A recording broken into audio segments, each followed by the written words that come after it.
నమ్మకం అమ్మ లాంటిది. మా మీద మీ నమ్మకం మిమ్మల్ని తప్పకుండా అమ్మని చేస్తుంది.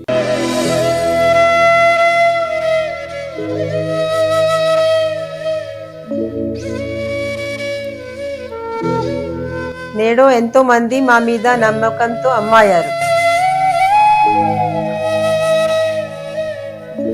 మీకోసం అమ్మతనం ఎదురు చూస్తుంది. వివరాలకు సంప్రదించండి. Kiran infertility centre, Hyderabad, Bengaluru, Chennai, Delhi. శ్రీమాత్రే నమః. జై గురు దత్తాత్రేయ నమః. కుజగ్రహం మానవుల యొక్క జీవితాల్ని తారుమారు చేస్తూ, వివాహాల్ని విచ్ఛిన్నం చేస్తూ, అటు అబ్బాయిల్ని అటు అమ్మాయిల్ని, ఇప్పుడున్నటువంటి పరిస్థితుల్లో మగవాళ్ళకి ఎదురవుతున్నటువంటి ఆలస్య వివాహాలు, స్త్రీల యొక్క ఆధిపత్యం పెరగడం, ఇవన్నీ కూడా కుజగ్రహ ప్రభావం వల్ల జరుగుతూ ఉంటాయి. సో ఏదైనా ఒక వ్యక్తి జీవితంలో వాడు స్వతంత్రంగా జీవితంలో ఎదగాలన్నా, నిలదొక్కుకోవాలన్నా, ధైర్యంగా ఒక ఉద్యోగం చేయాలన్నా, వ్యాపారం చేయాలన్నా, అసలు ధైర్యంగా బయట ప్రపంచంలో బతకాలన్నా కూడా కుజగ్రహ అనుగ్రహం తప్పనిసరి. అటు ధైర్యానికి కారకుడు, కాన్ఫిడెన్స్కి కారకుడు, విజయాలకు కారకుడు అవుతూ ఉంటాడు. అలాగే వ్యక్తి యొక్క సంపాదనకి కూడా కుజుడే కారణమవుతుంటాడు. ఇప్పుడు ముఖ్యంగా ఆర్థిక విషయాల్లో ప్రముఖంగా ఉన్నటువంటి రియల్ ఎస్టేట్ రంగాన్ని పరిపాలిస్తుంది కూడా కుజగ్రహమే. ఎవరి జాతకంలో అయితే కుజగ్రహ అనుగ్రహం ఉంటుందో, కుజుడు బలంగా ఉంటాడో, వారు ఈ భూమి సంబంధించిన వ్యాపారాలలో చాలా కోట్లాది రూపాయలు సంపాదించడం జరుగుతూ ఉంటుంది. ఒకానొక రోజు సాధారణ స్థితిలో ఏమీ లేని ఒక వ్యక్తిగా, ఒక సాధారణ కూలీగా ప్రవేశించి లైఫ్లో కొలది కాలంలోనే విపరీతమైనటువంటి ఆస్తుల్ని, ధనాన్ని కూడబట్టగలిగారంటే కేవలం కుజగ్రహ అనుగ్రహం. కుజగ్రహ అనుగ్రహం ఉంటేనే పూర్వీకుల ఆస్తి మనకు వస్తుంది, ఆస్తికి తగిన ఆదాయం వస్తుంది. అలాగే ఎవరి నుంచి విరోధాలు లేకుండా స్వతంత్రంగా ఎదగడం జరుగుతూ ఉంటుంది. అటు వివాహాల విషయంలో కూడా ముఖ్యంగా స్త్రీలకి ఈ కుజుని యొక్క ప్రభావం వల్ల మరి తొందరగా వివాహం జరగాలన్నా, వివాహం తర్వాత కాపురం సరిగ్గా ఉండాలన్నా, అలాగే భార్యాభర్తలు జీవితాంతం కలిసి ఉండాలన్నా, లేదా వారికి మంచి సత్సంతానం కలగాలన్నా కుజుడే కారణమవుతుంటాడు.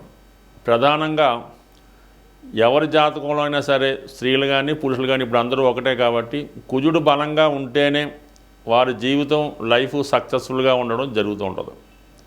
అటువంటి కుజుడు ప్రస్తుతం ఈ జనవరి 15వ తారీఖున మకర రాశిలోకి ప్రవేశించడం జరుగుతుంది.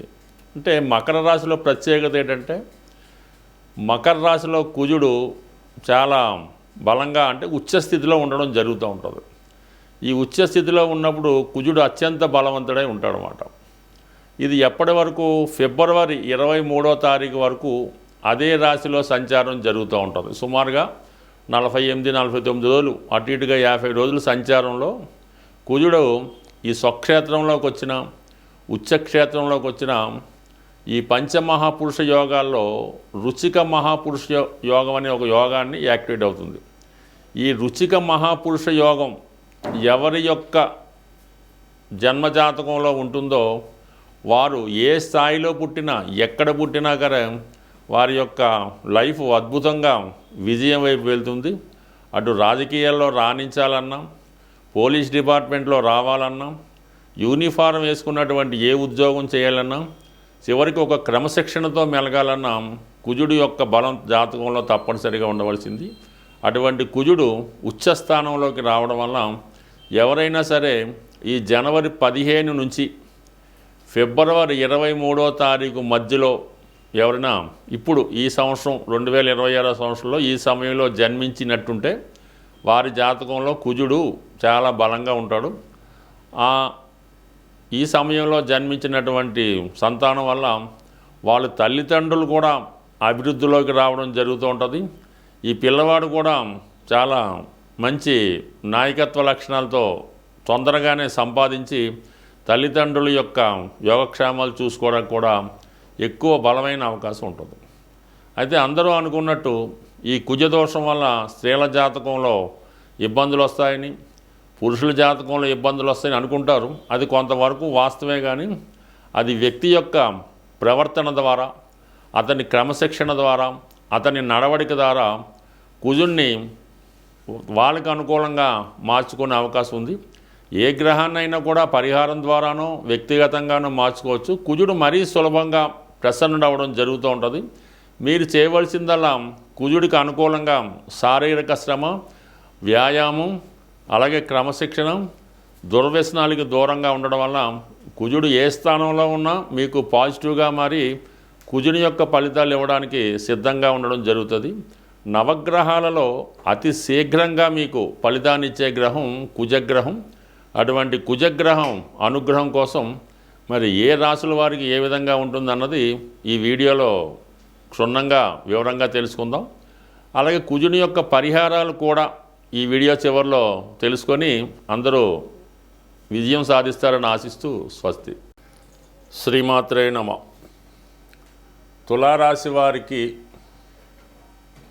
చతుర్థ స్థానంలో ఏర్పడినటువంటి రుచిక మహాపురుష యోగం అంటే మరి ఈ తులారాశి వారికి కుజుడు చతుర్థ స్థానంలో ప్రవేశించడం, తన ఉచ్చస్థితి అవడం వల్ల ఈ రాశికి అక్కడ 4వ స్థానంలో ఏర్పడినటువంటి రుచిక మహాపురుష యోగ ప్రభావం వల్ల జాతకుడికి ఏంటంటే చతుర్థ భావ ఫలితాలు అంటే గృహం, విద్య, అలాగే సుఖ సంతోషాలు, వివాహపరంగా ఉన్నటువంటి సమస్యలు ఇవన్నీ కూడా ఈ కుజుడు అక్కడ ఉచ్చస్థితి అవడం వల్ల ఏంటంటే మీకు ఈ స్థిరాస్తి సంబంధించిన వ్యవహారాలు చాలా వరకు కలిసి వచ్చే అవకాశం ఉంటుంది. అంటే ఈ సమయంలో మీరు ఏదైనా ఒక స్థిరాస్తి కొనాలనే మీ ఆలోచన చాలా వరకు నెరవేరుతూ ఉంటుంది అన్నమాట. అంటే ఇక్కడ 2వ స్థానాధిపతిగా 4వ స్థానంలో ఉన్నప్పుడు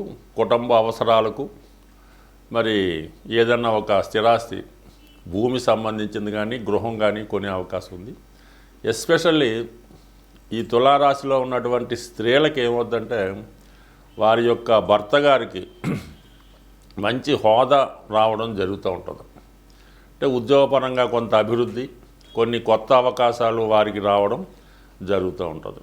ఆల్రెడీ చతుర్థ స్థానంలో ఉన్నటువంటి కుజుడు అటు 7వ స్థానాన్ని అలాగే 10వ స్థానాన్ని కూడా వీక్షిస్తూ ఉంటాడు. సో ఇందువల్ల ఏంటంటే ఈ ప్రధానమైనటువంటి 3 కేంద్రాలని కూడా ఈ కుజుడు ఈ చూడటం వల్ల అయితేనే, ఉండడం వల్ల అయితేనే ఈ ఉద్యోగానికి సంబంధించిన విషయాల్లో ఏవైనా చిన్న చిన్న సమస్యలు ఉంటే అవి కంప్లీట్గా మీకు పరిష్కారం అవ్వటం జరుగుతూ ఉంటుంది. గతంలో ఏదైనా ఒక ప్రయత్నం చేసి విడిచిపెట్టి ఉంటే తిరిగి ఆ ప్రయత్నం చేయడం వల్ల అంటే ఉద్యోగానికి సంబంధించిన దాంట్లో చాలా వరకు అనుకూలత ఏర్పడుతూ ఉంటుంది. ఇది ఎస్పెషల్లీ తులారాశిలో ఎక్కువ మంది సెలబ్రిటీ అంటే ఎక్కువ సినిమా రంగం, మీడియా, టీవీ రంగాల్లో ఉన్న వాళ్ళకి చాలా వరకు మీరు సక్సెస్ అన్నది చూడడం జరుగుతూ ఉంటుంది. అంటే మీలో అంతర్గతంగా దాగి ఉన్నటువంటి టాలెంటు బయటికి రావడం జరుగుతూ ఉంటుంది. అంటే 2వ స్థానాధిపతిగా ఈ డైలాగులు చెప్పడంలో కానీ, అలాగే మీకు 7వ స్థానాధిపతిగా దశమ భావంగా వృత్తిలో మీ నైపుణ్యాన్ని పెంచడం జరుగుతూ ఉంటుంది. సో అలాగే ఇది మంచి ప్రావీణ్యం కలిగినటువంటి డైరెక్టర్లు, నిర్మాతల దృష్టిలో మీరు పడడం వల్ల మిమ్మల్ని మరింత ఎలివేట్ చేసి మీతో పాటు వారితో పాటు మీరు విజయం పొందడం అవకాశం ఉంటుంది. ఏదైనా ఒక వృత్తిపరంగా మీ యొక్క టాలెంట్కి తగిన గుర్తింపు, అంతకు మించిన ఆదాయం, అంతకు మించిన పాపులారిటీ ఈ సమయంలో రావడం జరుగుతూ ఉంటుంది.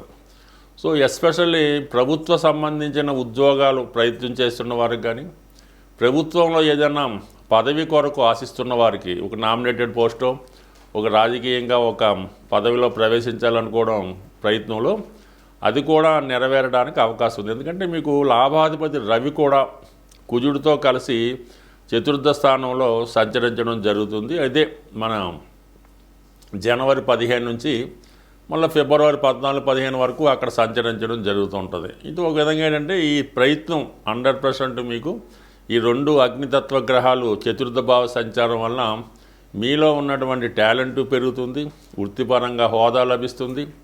అయితే వివాహపరంగా ఉన్నటువంటి చాలా సమస్యలకి ఇది పరిష్కారం దొరుకుతూ ఉంటుందన్నమాట. గతంలో మీకు ఈ బంధువుల నుంచి రావాల్సినది కానీ అత్తవారి తరపు నుంచి రావాల్సినవి కానీ ఈ సమయంలో మీ కానుకల రూపంలోనో బహుమతుల రూపంలోనో రావడం జరుగుతూ ఉంటుంది. అంటే ఇక్కడ చతుర్థంలో ఉన్నటువంటి కుజుడు ఇక్కడ మీ లాభస్థానాన్ని కూడా చూస్తాడు. అష్టమ స్థానంతో, అష్టమ దృష్టితో 11వ స్థానాన్ని వీక్షిస్తూ ఉంటాడు. ఇది కూడా ఒక విధంగా ఏమవుతుందంటే సడన్గా మీకు ఒక ప్రభుత్వ పదవి కానీ రావాల్సిన ధనం కానీ ప్రభుత్వ పథకాలు కానీ మీకు అనుకూలంగా వచ్చే అవకాశం ఉంది. మొత్తం మీద ఈ రాశి వారికి ఈ రుచిక మహాపురుష యోగ ప్రభావం వల్ల మీకు ఏదో ఒక స్థిరాస్తి సంబంధించిన విషయంలో కానీ వృత్తి సంబంధించిన విషయంలో కానీ గొప్ప సక్సెస్ అన్నది రాబోతుంది. స్వస్తి. శ్రీమాత్రే నమ. జై గురు దత్తాత్రేయ నమ. కుజగ్రహ అనుగ్రహం పొందాలంటే చాలా సులువుగా తొందరగా పొందాలంటే ఆంజనేయ స్వామి యొక్క ఆరాధన. ప్రతి మంగళవారం ఆంజనేయ స్వామి వారిని దర్శించుకొని ఒక 5 ప్రదక్షిణలతో స్వామిని పూజించడం వల్ల ప్రతిరోజు హనుమాన్ చాలీసా పారాయణ వల్ల మీకు రొటీన్గా ఉన్నటువంటి సమస్యలకి పరిష్కారం దొరుకుతూ ఉంటుంది. ఏదైనా ఎక్కువ పెద్ద సమస్య ఉన్నప్పుడు మీరు వివాహానికి సంబంధించిన సమస్య, పెళ్ళి అవటం లేదు, భార్యాభర్తల మధ్య విభేదాలు, అన్నదమ్ములతో గొడవలు ఇలాంటివి ఉన్నప్పుడు కంప్లీట్గా ఒక మంచి రోజు చూసి మీ యొక్క సాధన తార వచ్చిన రోజు స్వామివారి ఆలయంలో సింధూరంతో అభిషేకం చేయించడం, అదే రోజు తమలపాకులతో అర్చన చేయించి ఇలాగా ప్రతి మంగళవారం ఒక 8 వారాలు అనుకొని, అయితే ఈ 8 వారాలు కూడా మీరు బ్రహ్మచర్యాన్ని పాటించవలసి ఉంటుంది. బ్రహ్మచర్యం అంటే స్వామికి ఇష్టం కాబట్టి బ్రహ్మచర్యాన్ని పాటించాలి. ఎవరో ఒకరికి మీరు కొద్దిగా హెల్ప్ చేస్తున్నట్టు ఉండాలన్నమాట. వారి యొక్క సేవకుడుగా ఉండవలసి ఉంటుంది. తండ్రి గారికో తల్లి గారికో అన్నదమ్ములకో కొద్ది సేవకుడుగా వారికి కావాల్సిన పనులు చేసి పెడతా ఉంటే ఆటోమేటిక్గా మీకు స్వామి అనుగ్రహంతో కొన్ని జటిలమైనటువంటి కుటుంబ సమస్యలకి పరిష్కారం అనేది దొరుకుతూ ఉంటుంది. అయితే సంతాన దోషం ఉన్న వాళ్ళకి ఏంటంటే సుబ్రహ్మణ్య స్వామి వల్ల, అది కూడా కుజుడి యొక్క అంశ కాబట్టి, అంటే సుబ్రహ్మణ్య స్వామి అంశగా కుజుడు. ఈ సుబ్రహ్మణ్య స్వామిని మంగళవారం రోజు మరి పిల్లల యొక్క సమస్యలు, పిల్లలకి అడగడం లేదు, పిల్లలకి అనారోగ్య సమస్యలు, ప్రెగ్నెన్సీ పోవటం జరుగుతుంది, గర్భం నిలబట్టలేదు, ఇటువంటి సమస్యలకి మంగళవారం రోజు సుబ్రహ్మణ్య స్వామి వారికి అభిషేకం చేయవలసి ఉంటుంది. అంటే మామూలుగా తేనె, ఆవు పాలు, బెల్లం పానకం, అలాగే నైవేద్యంగా చలిమిడి పెట్టడం, ఇవి మీ యొక్క సాంప్రదాయాన్ని బట్టి ఈ సుబ్రహ్మణ్య స్వామికి అయితే మాత్రం 18 మంగళవారాలు చేయవలసి ఉంటుంది. ఈ 18 మంగళవారాలు మీరు నియమనిష్టలతో చేయడం వల్ల, అంటే పిల్లల కోసం అయితే భార్యాభర్తలు ఇద్దరూ కూడా చేయడం మంచిది. అందువల్ల ఏంటంటే తొందరగా మీకు ఫలితం అన్నది రావడం జరుగుతూ ఉంటుంది. ఇంకా దీనికన్నా చాలా గొప్పది, కొంతగా ధైర్యం ఉన్న వాళ్ళు చేసే పరిహారం ఏంటంటే, ఎవరికైనా అత్యవసర పరిస్థితుల్లో ఇబ్బందుల్లో ఉన్న వాళ్ళకి రక్తదానం అన్నది చేయవలసి ఉంటుంది. ఈ బ్లడ్ డొనేషన్ చేయడం వల్ల చాలా వరకు మీకు ఈ కుజుడు అనుకూలించడం జరుగుతూ ఉంటుంది. కుజుడు వల్ల ఏదన్నా ఉద్యోగం రావాలన్నా, రుణాలు తీరాలన్నా, ఎటువంటి గొప్ప సమస్య అయినా సరే ఈ రక్తదానం వల్ల మీకు క్యూర్ అవ్వడం జరుగుతూ ఉంటుంది. అలాగే బాగా ఈ కుజదోషం వల్ల వివాహాలు అవ్వటం లేదు, కుజదోషం ఇబ్బంది పెడుతుంది అనుకున్న వాళ్ళు ఈ కుజుడికి కొద్దిగా మీరు మనసులోనే జపం చేసుకొని, అది వీలుని బట్టి గురు ఉపదేశంతో జపం చేసుకొని, ఏదైనా ఒక వివాహం కాని బ్రాహ్మణుడికి అంటే అప్పుడే ఒడుగై ఉంటుంది, ఓ 18 సంవత్సరాలు అటు ఇటు 21 సంవత్సరాలు ఒడుగైన వెంబటనే పెళ్ళికి ముందు ఒడుగైన తర్వాత అటువంటి పిల్లవాడినో బాలుడినో తీసుకొని అతనికి ఈ కందులు దానం చేయవలసి ఉంటుంది. అంటే అలాగా విధి విధానంగా అతన్ని ఒక దైవంగా భావించి ఈ కాలువై కడిగి పూజ చేపిసి ఈ ఓన్లీ కందులు అంటే కందులు మాత్రమే కాకుండా కందులతో పాటుగా చక్కగా కాషాయ రంగులో ఉన్నటువంటి పంచెల సాపు బట్టలు అలాగే దక్షిణ తాంబూలం వీటన్నిటితో కొద్దిగా ఘనంగా దానం చేసి సత్కరించడం వల్ల కూడా కుజుని యొక్క దోషం పరిహారం అయ్యే అవకాశం ఉంటుంది. అనేక ప్రాంతాల్లో అనేక రకాలుగా ప్రభావం ఉంటుంది, కానీ బాగా ఫిజికల్గా కష్టపడిన వ్యాయామం చేసినా కూడా కుజుడు మీకు అనుకూలంగా మారడం జరుగుతూ ఉంటుంది. ఏదేమైనా సింపుల్ రెమెడీ ఏంటంటే కుజుడు మీకు అనుకూలంగా ఉండాలంటే మీ తోడబుట్టినటువంటి అన్నదమ్ముళ్ళు అక్కజల్లులతో సఖ్యతగా ఉండాలి. అంటే వాళ్ళతో ఎటువంటి గొడవలు పెట్టుకోకుండా ఏదైనా కట్టసీగా పండగలకి పుణ్యాలకి ఏదైనా గిఫ్ట్లో ఇచ్చుకొని అన్నదమ్ములతో సఖ్యతగా ఉంటే వాడు సరిపోతుంది. భార్యాభర్తలు కూడా ఎటువంటి విభేదాలు లేకుండా ఎటువంటి కష్టం వచ్చినా ఒకరికొకరు సంప్రదించుకోవడం వల్ల కూడా కుజదోషం అనేది పరిహారం అవుతుంది. అంటే ఇవి చివరి కొంత కష్టంగా ఉన్నా అసలు పరిహారం అంటే ఇదే, కానీ మిగతావన్నీ కూడా దాని తర్వాత వచ్చినాయి. కాబట్టి మరి ఏదైనా మీ సమస్యను బట్టి పరిహారం చేసుకొని కుజుడి యొక్క అనుగ్రహం తప్పక పొందుతారని ఆశిస్తూ స్వస్తి.